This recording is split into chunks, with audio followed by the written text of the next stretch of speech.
เอาไปติดมานี่ใส่เล็กบ้างเลยใส่แล้ว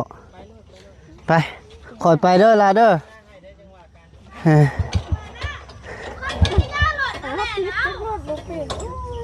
เล็งไปน้ำคือว่าติดง่ายอยู่นะรถก่อยนะบ่เจ้าบ่เล็งเจ้าเล็งมันไปขาคำเอาขาคำขึ้นมานี่โอเคเป็นอยู่แต่ว่ากดดันได้เขาถ่ายกดดัน คอยไปเด้อเอาเลยเอ้ามาที่ทางไหนนี่มาจะบ่นิ้วสบายดีเด้อลืมมาเนาะโอ้โหคือได้โทรศัพท์งามแท้ซื้อใหม่บ่ซื้อใหม่ได้ฮะหน่วยใหม่บ่นี่ซื้อใหม่ซื้อใหม่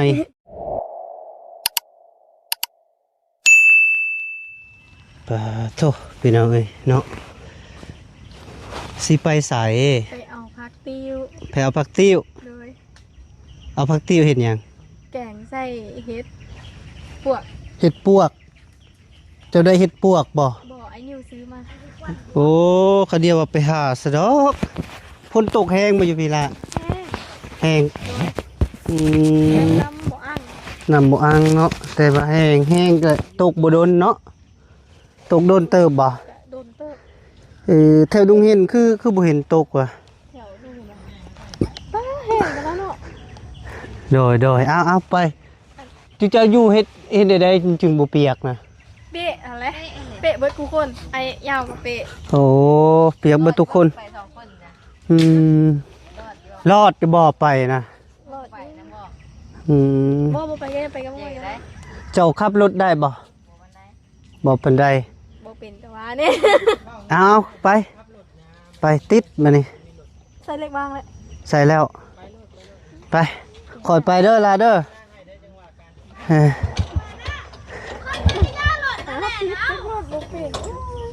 เล็งไปน้ำยังตาเลย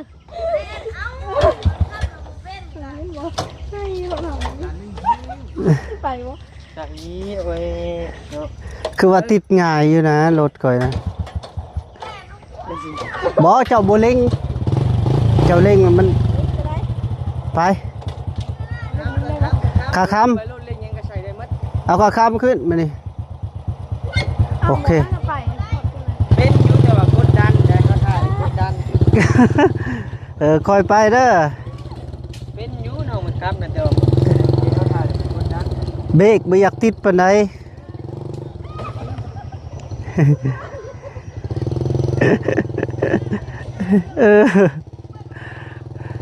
โอ้พี่น้องเอ้ย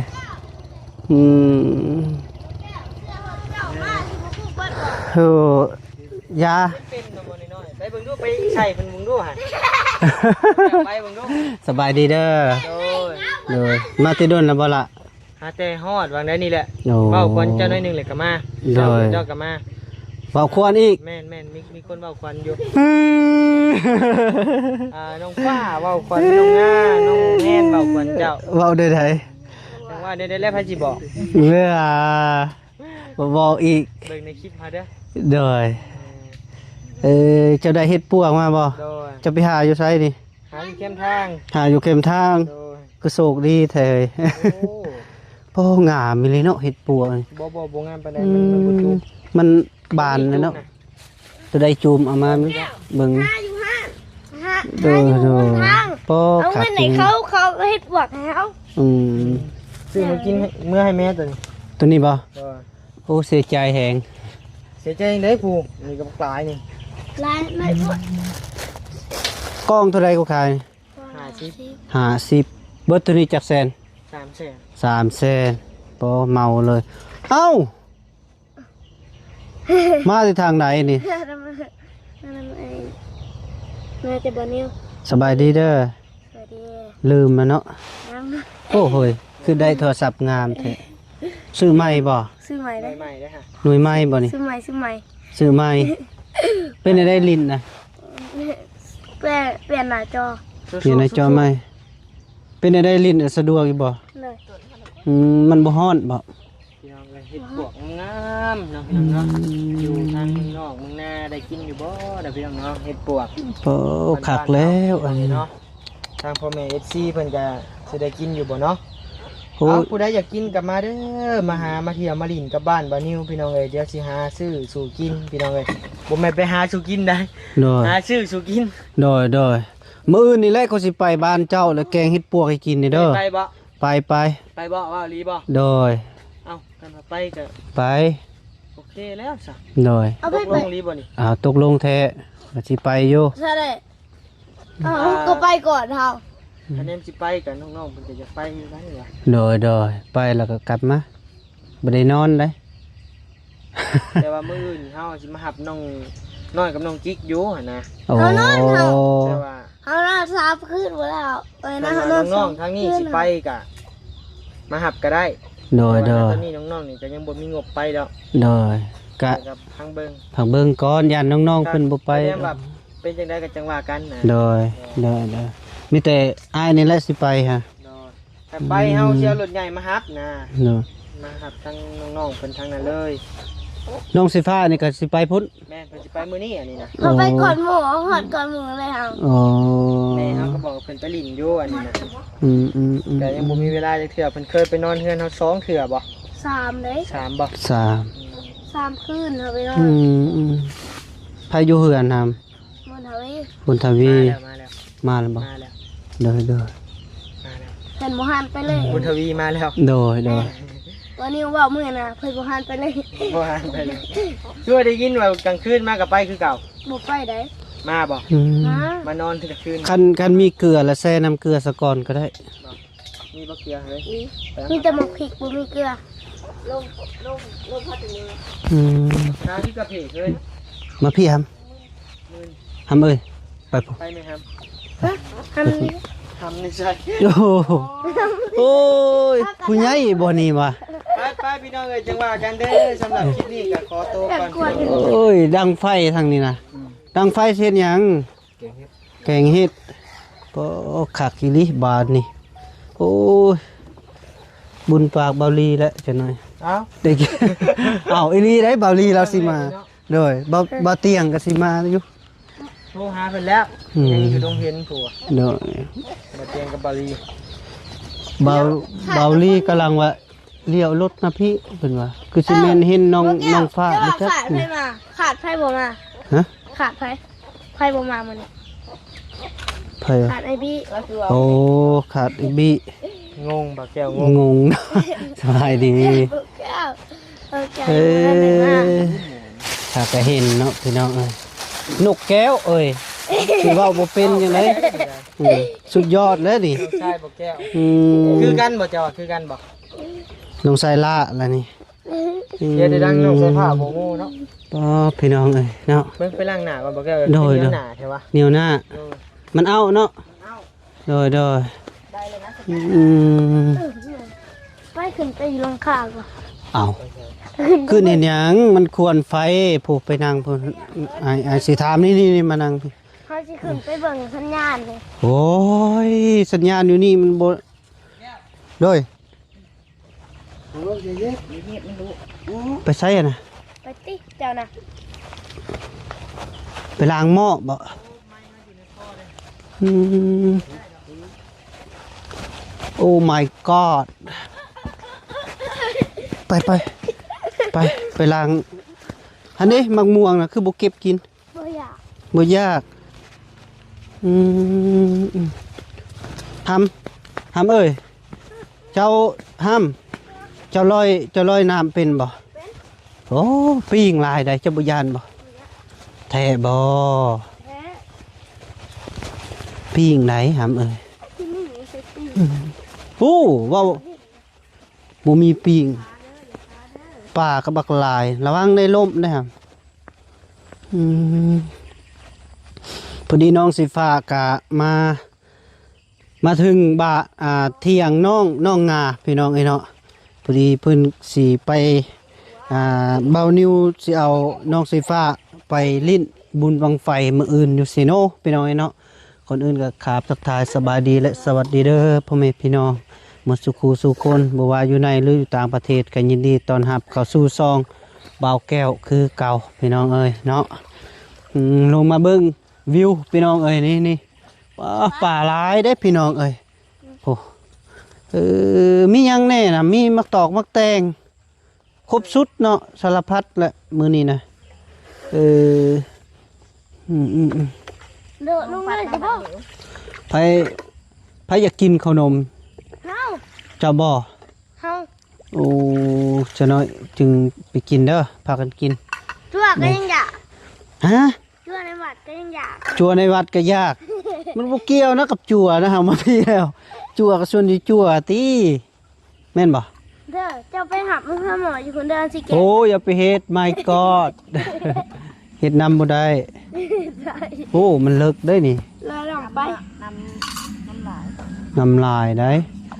พอดีได้เจ้าลงไปพอดีเลยปิงโอ้ยมา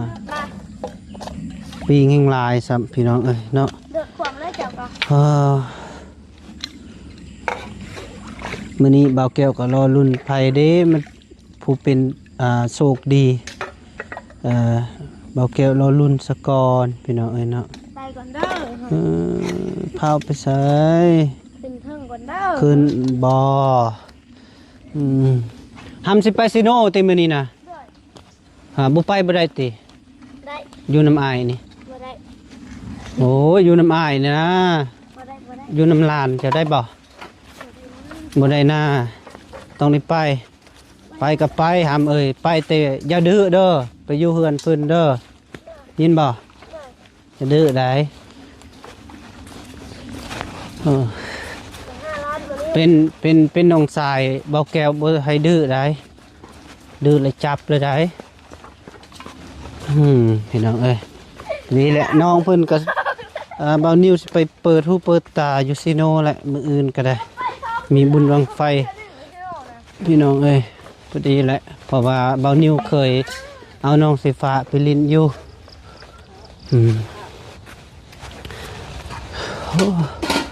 เอาดังอยู่พุ่นแล้วมาดังอยู่พี่เฮ้ยบอก เปิดไฟ เปิดไฟ ตารถ โอ้บ่เป็นหยังดอกรถแต่ง รถแต่งของไฟเบิดเฮาบ่ได้มื้อนี้ เอาออกซะมีควัน ควรไฟ ไฟเบิดเฮาก็บ่ได้ไปได้สิน้องมื้อนี้ โอ้ไปกับจูงเอาติห้อยมีหยังได้อยู่ดิ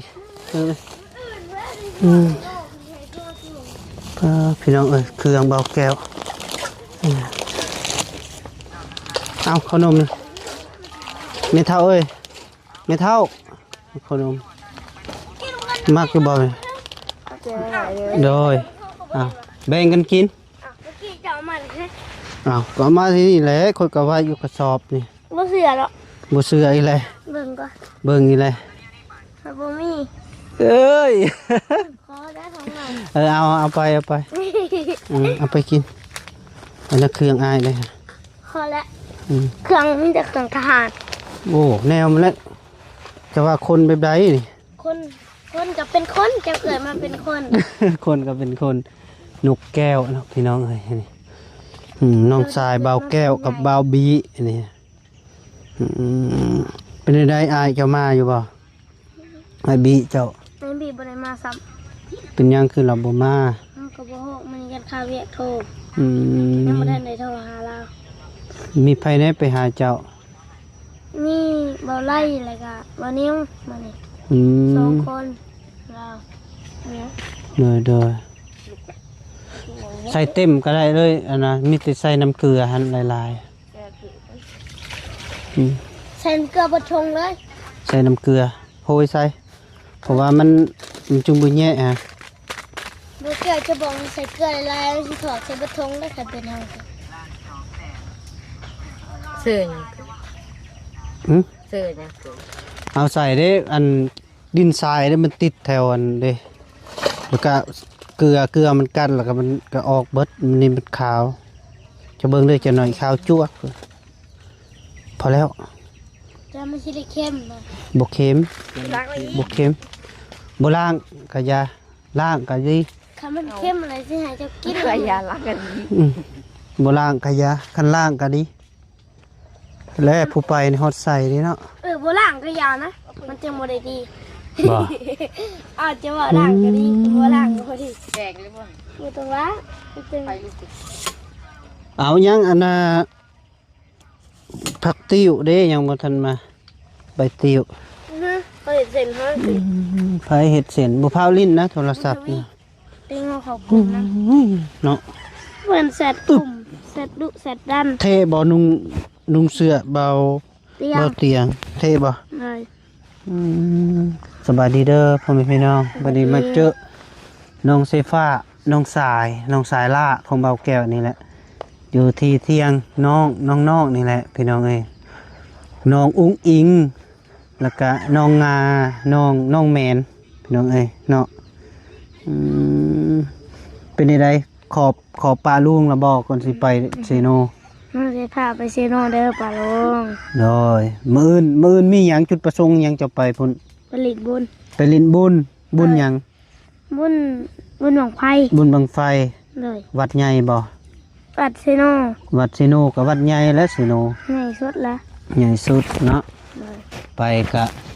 บันวังเด้อไปเฮือนเพิ่นกับบ่ให้ดื้อ1 2มาก็บ่ให้ออกทางนอก เพราะว่ามีรถหลายยินบ่ เออ มีรถแล้วก็ก็บ่ให้ดื้อเลยแหละ เลย ทำใจแบบคันเป็นน้องชายของอ้ายนี่แหละก็บ่ให้ดื้อเด้อคันดื้อน่ะอ้ายสิเครียดเด้ ซื้อว่าเมื่อ8 โมง เมื่อ8 โมง มันหอด10 โมงเลยมันหอดก่อน โอ้บ่ฮอด ฮะ บ่ฮอดชั่วโมงสำนะขี่รถตัวนี้หาเซโน อุ้ยหอดได้ โอ้ย เรามาโรงเรียนยังหอดสมองเนี่ย บ่ฮอด หอด สิฮอดอีหยังหำมีแต่30หลัก หอดอยู่ 30หลัก เจ้าขี้ยังหอดสมองเนี่ย 100หลักต่อชั่วโมงเชื่อก็บ่ เจ้าขี้ซ่าจ้ะนะซ่าอยู่จ้ะนะว่าซ้ำว่าซ้ำบ่นิ้วดอก โอ้บ่นิวไว้บ่ โอ้ยผมมาจนบ่ได้อยู่ดีๆผมมันน่ะ โอ้เฉพาะเลยผมสั้นเบิดเนาะ ขาดเบิดและผมเพิ่น บ่มาตัดบ่ ตัดใหม่ ก็เดียวว่าลมพัดแล้วขาดเบิด บ่ได้ตัด มันจึงบ่เปลืองตรงเด้อซะเด้อเป็นได้ไปล่ะคิแน่บ่เป็นอันน่ะเป็นไข้นะ เลย อย่าตากแดดหลายเด้อหำเด้อ เลย ไปมื้ออื่นนี่ก็อ้ายก็บางเทื่ออ้ายก็สิไปอยู่มื้ออื่นบางเทื่อก็สิขึ้นเนื้อพังเบิ่งก่อน ขึ้นสิโปนบ่ แม่นยังมีสองทางให้เลือกอยู่ตอนนี้ ไปหาเฮา ไปหาเจ้า คันเจ้าคนสิโปนแลให้ปลาลุงกด1คันเจ้าไปหาให้กด2 โอ้ แบบนั้นสบอ เลย โอ้ยไปหาเจ้าแหละคันสันในกด2พอดี มันสิ ก็ เข้าไปเบิ่งคลิปเฮาก็สิกด2แล้วรัวตลอดเลย ใช้โทรศัพท์นะลินสบายอยู่ป่ะ เอาเขายังเอาลิ้นเอาเขา TikTok เมื่อกี้อ่ะ โอ้ มันเปิดรหัสมันก็รหัส แน่ได้รหัสนะ 99ลบทิมก้อนตัวเล็ก1นะ เก้าคือเก้าบ่ มันมีรหัสมันมีเห็นบ่ พามันคือแตก เสียงดังได้ของเฮา โอ้หักลินสบายอยู่พี่น้องเอ้ยเนาะเพิ่นใส่เขตใหม่ให้ เขตหญ้า เขตหญ้า หัวเข่านี่ผู้ที่หัวเข่าแตก โอ้นี่ก็ยังหลอกอยู่ ยังบ่ทันได้เปลี่ยน แต่ยาและใส่เจาะใหม่และงามเลยนี่มีแต่หักษาเด้อบัดนี้เด้อทำเด้อใส่พิมพ์กันแตกแล้วบ่ ใส่แล้วเบิด เบิดหาแสน หน่อย อันนี้ ทำอิดว่าเบาแก้วว่าสิเติมให้พอดีมีทั้งผู้ใหญ่เพิ่นพาเงินทางเบานิวกับเบาบี้แล้วก็ยาเนาะเบานิวเบาบี้เบาบี้แม่น บ่มีแต่บ่นิ้ว เบานิวเนาะ เงินอยู่เงินเฮานำบ่นิ้วมีอยู่ เท่าใด บ่ฮู้ บ่ฮู้ เราลืมเลย คือว่า เฮาอยู่หลาย ยินข่าวๆอยู่มีเงินอยู่ นี่อ่ะ นี่ก็มีแต่ประหยัดใส่เด้อทำเด้อ เลย เวลาเจ็บเป็นนั่นแหละมันสำคัญ สำคัญใดจังได๋เจ้าบ่มีเงินบ่มีหยังเด้ เลย สิไปจังได เลย ซื้อยาจังไดขนมนี่ก็แบ่งกันกินเจ้าก็กินไปกินได้บ่ ได้อยู่ ถ้าว่ากินขนมบ่ได้ ได้แล้ว ฮู้ไหวว่า ได้แล้ว ได้ไวเฮามีเฮามีพลังเฮาก็กินแล้วไว้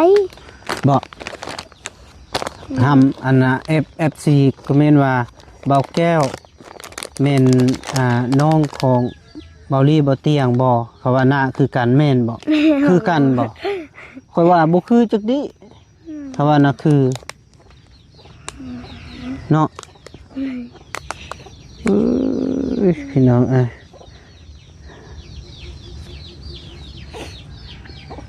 ทุ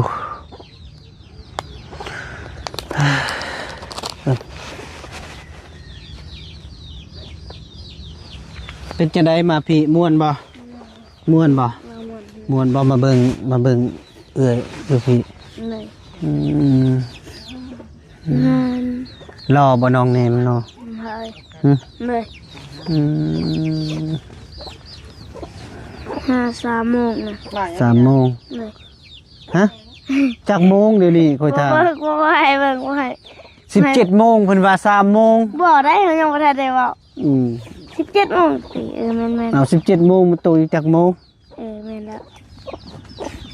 17 โมงคือยัง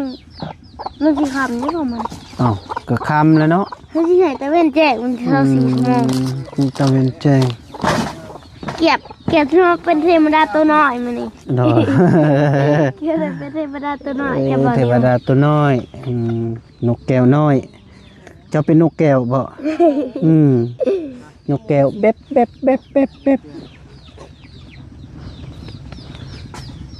จะได้ก็เฮ็ดเด้อเจ้าต้องอยู่น้ำอ้ายก่อนมื้อนี้เด้อ บ่ได้ อยู่น้ำอ้ายซะก่อน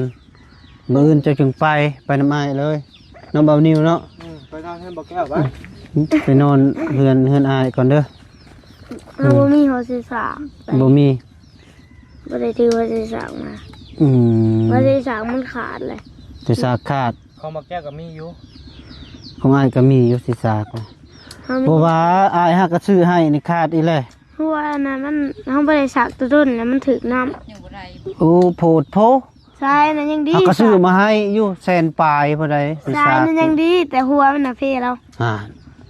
สิเฮ็ดจังไดดี ทรายนั้นยังดีเบิดทรายน่ะยังจะหัว ซื้อบ่ฮอดเดือนซ้ำ หมดแล้วเดินเต็มแล้ว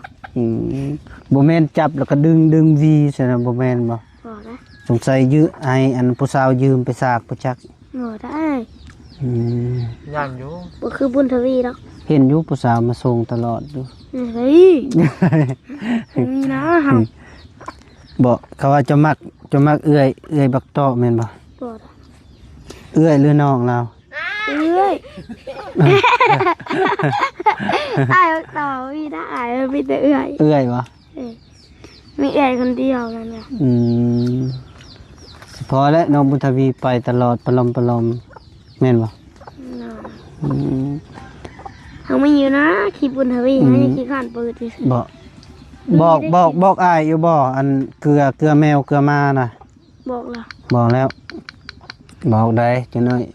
เพิ่นสิหิว เอาเสียงจำเลยเขา อีต้นได้เป็นไงอันน่ะเสร็จแล้วบ่ตัวบุญมีจัดการน่ะบ่ เสร็จแล้ว นี่ ของแท้ของบุญทวีนะให้กระเต็ก ใช่เป็นหยัง ให้กระเต็กของเรายังมาซ้ำนี้ เป็นใด ให้กระเต็กกระเต็ก ๆใช่ กระเต็กเอาอย่างที่ว่ากระเต็กของบุญทวีนะ โอ้ ให้กระเต็ก ใช่ เขามาอะไรของเสียงเอาขึ้นจำดูเวกสิ ใช่ เวกสิว้าวก็แท้เขาจะบีแบบไอ้น้อง อ๋อ คนของแท้ของบุญทวี ของแท้เนาะเจ้านี่มีติท่าเสียอายเนาะ เขานี่มันอยากเป็นเนี่ยของเราอย่ามัน เนาะ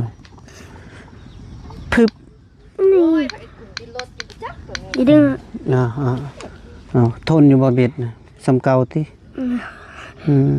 บ่ได้ลิ้นเกมที่มื้อนี้ มาแก้ว บ่ได้สุริ เรียนพักกับกลุ่มที่รถจักอยู่ป่า โอ้บ่ดอกอืม เฮาก็ เอาโดย เฮาบอก เอาก็แบบนั้นล่ะข่าวคัก แล้วคือว่าอย่างมาว่าให้รถบ่แก้วจอดป้าแม่นให้บ่แก้วไปเอามาดิ โดยเอาพี่น้องเอ้ยคุยกับน้องเพิ่นกะ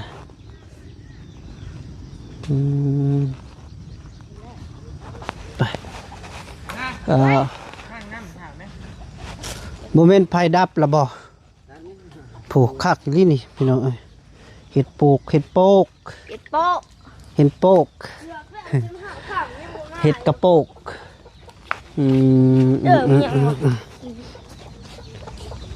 ใส่บ่ได้เอารถไถมาบ่ ไม่มาจัง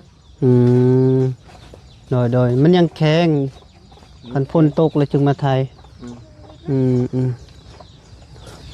ผู้สาวกับบ่มาซ้ำ ไม่มา โอ้ยาเพิ่นแหละเนาะมื้อหน้าเพิ่นก็มาเจ้าต้องทำใจอยู่นี่ซะก่อนเด้อเด้อเอาผมพี่น้องเอ้ยเนาะก็พูดคุยกับน้องๆเพิ่นก็พอดีน้องไฟฟ้าเพิ่นก็มาเนาะมากับเบานิ้วหั่นแหละพี่น้องเอ้ยเบานิ้วสิเอาน้องเพิ่นเมื่อเบิ่งบุญบังไฟมื้ออื่นนี่แหละพี่น้องเอ้ยเนาะเอาคลิปนี้ก็เบาแก้วก็สิได้ปิดคลิปจบคลิปซะก่อนพี่น้องเอ้ยเนาะขออยู่ดีมีแฮงสุขภาพแข็งแรงเจ็บอย่าจนขาดแต่ส่วนสูงมาร่ำรวยเด้อมาสุขุสุขคนเด้อปะลุงเด้อโดยบ๊ายบาย